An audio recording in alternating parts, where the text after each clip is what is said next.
आप सभी माता बहन भाइयों को जय श्री राधे, जय श्री कृष्ण। आज हम कार्तिक महात्म्य में 5वें अध्याय को सुनेंगे। इससे पहले आप सभी मेरे साथ में बोलिए, हरे कृष्ण कृष्ण कृष्ण हरे हरे, हरे राम राम राम हरे हरे। आइए कार्तिक महात्म्य के 5वें अध्याय को सुनते हैं।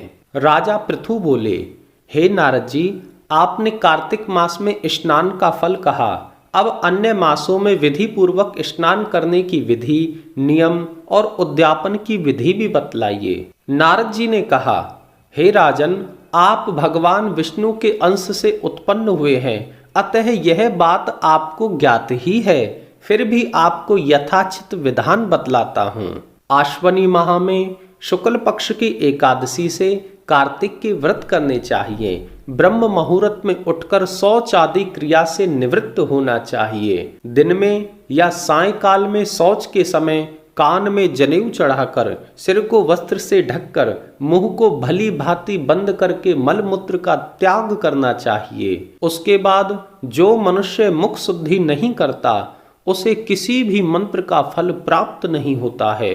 अतः दांत और जीभ को पूर्ण रूप से शुद्ध करना चाहिए और निम्नलिखित प्रार्थना करते हुए दातुन तोड़नी चाहिए। हे वनस्पते, आप मुझे आयु, कीर्ति, तेज, प्रज्ञा, पशु संपत्ति, महाज्ञान, बुद्धि और विद्या प्रदान करो। इस प्रकार कह के वृक्ष से 12 अंगुल की दातुन लेनी चाहिए। दूध वाले वृक्ष से दातुन नहीं लेनी चाहिए। इसी प्रकार कपास, कांटेदार वृक्ष तथा जले हुए वृक्ष से भी दातुन नहीं लेनी चाहिए, जिससे उत्तम गंध आती हो और जिसकी टहनी कोमल हो।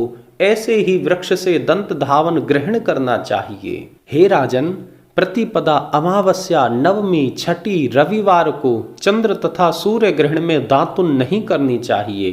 तत्पश्चात भली भांति स्नान करके फूल, माला, चंदन और पान आदि पूजा की सामग्री लेकर प्रसन्न चित्त व भक्ति पूर्वक शिवालय में जाकर सभी देवी देवताओं की अर्घ्य, आचमनीय आदि वस्तुओं से पृथक पृथक पूजा करके प्रार्थना एवं प्रणाम करना चाहिए। फिर भक्तों के स्वर में स्वर मिलाकर श्री हरि का कीर्तन करना चाहिए। मंदिर में जो गायक भगवान श्री हरि का कीर्तन करने आए हों, उनका माला, चंदन, तांबूल आदि से पूजन करना चाहिए, क्योंकि देवालयों में भगवान विष्णु को अपनी तपस्या, योग और दान द्वारा प्रसन्न किया जाता है। परंतु कलयुग में भगवत गुणगान को ही भगवान श्री हरि को प्रसन्न करने का एकमात्र साधन माना गया है। हे राजन, एक बार मैंने भगवान से पूछा कि हे प्रभु, आप सबसे अधिक कहाँ निवास करते हैं? इसका उत्तर देते हुए भगवान ने कहा, हे नारद, मैं बैकुंठ में, योगियों के हृदय में और जहाँ मेरे भक्त मेरा कीर्तन करते हैं वहाँ निवास करता हूँ।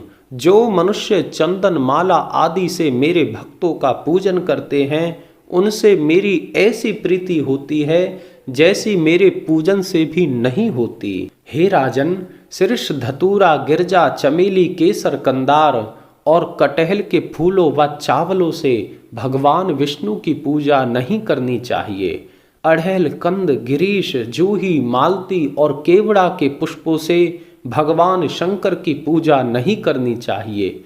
जिन देवताओं की पूजा में जो फूल निर्दिष्ट है, उन्हीं से उनका पूजन करना चाहिए। पूजन समाप्ति के बाद भगवान से इस प्रकार क्षमा प्रार्थना करनी चाहिए, हे सुरेश्वर, हे देव, ना मैं मंत्र जानता हूँ और ना क्रिया, मैं भक्ति से भी हीन हूँ। मैंने जो भी आपकी पूजा की है उसे स्वीकार करो प्रभु। ऐसी प्रार्थना करने के पश्चात साष्टांग प्रणाम करके भगवत कीर्तन करना चाहिए, श्री हरि की कथा सुननी चाहिए और प्रसाद ग्रहण करना चाहिए।